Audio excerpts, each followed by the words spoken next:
The genius of Sinclair Broadcast Group's national effort to stir up suspicions of bogus news is the fact that it does not appear to be national. Coming from local television anchors, a message about stories that simply aren't accurate appears like a friendly warning from the folks at Channel 2 in Portland, Channel 29 in San Antonio, or even Channel 57 in Columbia, South Carolina. The effort is indeed national, however. Viewers across the country, who may not know who owns the local CBS, ABC, NBC or Fox affiliate, are seeing journalists bash their own profession while parroting one of President Trump's favorite talking points. We're concerned about the troubling trend of irresponsible, one-sided news stories plaguing our country, journalists at Sinclair stations are saying in scripted promos that recently began airing. The sharing of biased and false news has become all too common on social media. More alarming, some media outlets publish these same fake stories that just aren't true, without checking facts first. Unfortunately, some members of the media use their platforms to push their own personal bias and agenda to control exactly what people think. This is extremely dangerous to a democracy. While the message contains grains of truth, it could leave the false impression that many reporters are fabricators, an idea Trump likes to promote because it grants voters permission to disbelieve whatever information they wish were untrue. CNN reported in March that journalists who work for Sinclair, the nation's largest owner and operator of local TV stations, with 193, had been directed to record these uniform messages, and Deadspin on Saturday posted a video mashup of the promos. Some Sinclair employees told CNN that they were uncomfortable with the corporate mandate, one described feeling like a pal recording a message.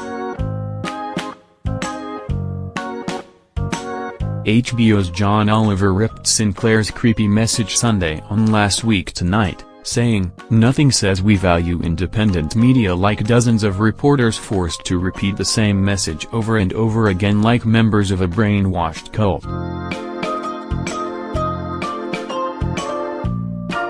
Trump, naturally, is reveling in the criticism of Sinclair, which he described as far superior to CNN in a tweet on Monday morning. CNN aired a segment about Sinclair minutes before the president tweeted, "I seldom, if ever, watch CNN," Trump claimed in December.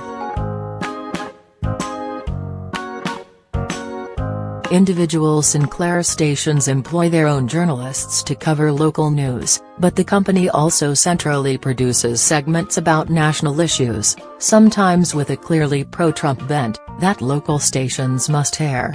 Sinclair's chief political analyst is Boris Epshteyn, a former Trump aide.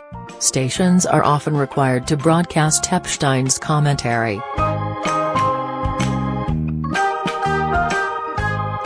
According to Politico, Trump's senior advisor and son-in-law, Jared Kushner, told a group of business executives in December 2016 that, during the presidential race, the Trump campaign had struck a deal with Sinclair to receive better coverage in exchange for greater access to the candidate.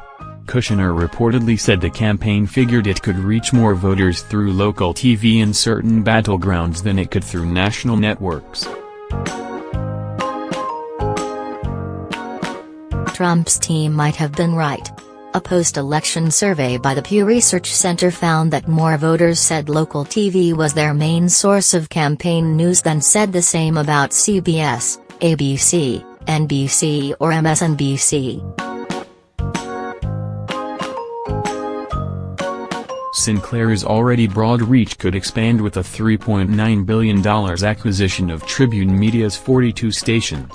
The merged company would violate an FCC limit on TV station ownership, but the FCC is considering raising or eliminating the cap, which would help the deal pass regulatory muster.